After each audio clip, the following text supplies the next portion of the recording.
তো গাইস আপনারা দেখতেই পাচ্ছেন আমরা একটা রাইডে চলে এসেছি। এটা একটা মেলা, তো কোন মেলা সেটা এখন আপনাদের আমি বলবো।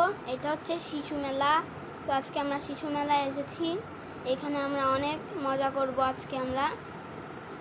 তো গাইস আপনারা দেখতেই পাচ্ছেন আমি প্রথমে উঠেই একটা রাইডে উঠে গেছি। এই রাইডটা কিন্তু অনেক মজা। আপনাদের কাছে এই রাইডটা কীরকম লাগে আপনারা কমেন্টে জানাবেন। তো দেখতেই পাচ্ছেন আমরা আর একটা রাইডে এসেছি। এইটা আমরা ট্রেনে করে গুহার ভিতর চলে যাচ্ছি, আস্তে আস্তে সব কালো হয়ে যাচ্ছে, আপনারা দেখতেই পাচ্ছেন। আসলে এইখানে একটা ভূত ছিল আর অনেক ভূতের শব্দ হচ্ছিল, আমি অর্ধেক ভয় পাচ্ছিলাম। একটা ভূত ছিল, ওই ভূতটা খাঁচার ভিতর থেকে বের হওয়ার চেষ্টা করতেছিল, আমি তো আরও ভয় পেয়ে গেছিলাম।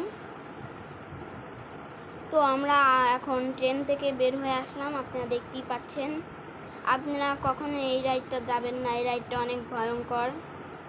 আর আপনারা শিশু মেলায় এসে অনেক মজা করতে পারেন, তাই আপনারাও শিশু মেলায় আসতে পারেন। এই দেখতেই পাচ্ছেন আমরা আবার ওইটার ভিতর চলে গেলাম। আমরা 2 বার যাব, তারপরে আর যাব না। এই যে দেখতে পাচ্ছেন আমরা আর একটা রাইডে চলে এসেছি। এটা হচ্ছে আমি কারে বসে আছি, একটা গাড়িতে বসে আছি। এই গাড়িটা গোল গোল ঘোরে, আমি তো এটা অনেকেই পড়ে যাচ্ছিল, আমিও পড়ে গেছিলাম একবার।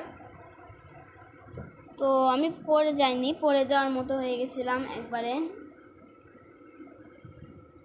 তো গাইস আপনারা একটা জিনিস খেয়াল করেছেন যে আমার পিছনে একটা বাচ্চা, এই বাচ্চাটার পরিচয় এখন আপনাদেরকে আমি দিব। ও হচ্ছে আমার মামা হয়, ওই যে ছোটো বাচ্চাটাও ও আমার সাথে এসেছে। এখন আমি এইখানে ছবি তুলতে এসেছি, কিন্তু ও ছবি তুলবে না, তাই ও দৌড় দিয়ে চলে গেল। এখন আমি ছবি তুলব এখানে দাঁড়িয়ে। এই পিছনের ব্যাকগ্রাউন্ডটা কীরকম আপনারা কমেন্টে জানাবেন।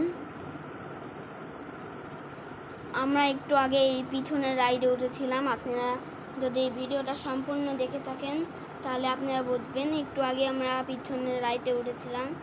আমরা এখানে হচ্ছে পাহাড়ের উপর উঠে গেছি, আপনারা দেখতেই পাচ্ছেন। আমার পিছনে একটা সাপ আছে, এটা আপনাদের দেখে মনে হবে না এটা পাহাড়, কিন্তু এখানে একটা পাহাড় আছে। যারা যারা শিশু মেলায় আসবেন তারাই একমাত্র বুঝতে পারবেন। তো গাইস এই যে দেখতেই পাচ্ছেন আমরা পাহাড়ের একবার টপে এসে গেছি, এখানে সব কিছুই দেখা যায়। দেখতে দেখতে আমরা একবারে এই ব্লগের শেষে চলে আসলাম। আজকের মতো এইটুকুই, সবাই ভালো থাকবেন, সুস্থ থাকবেন, আল্লাহ হাফেজ।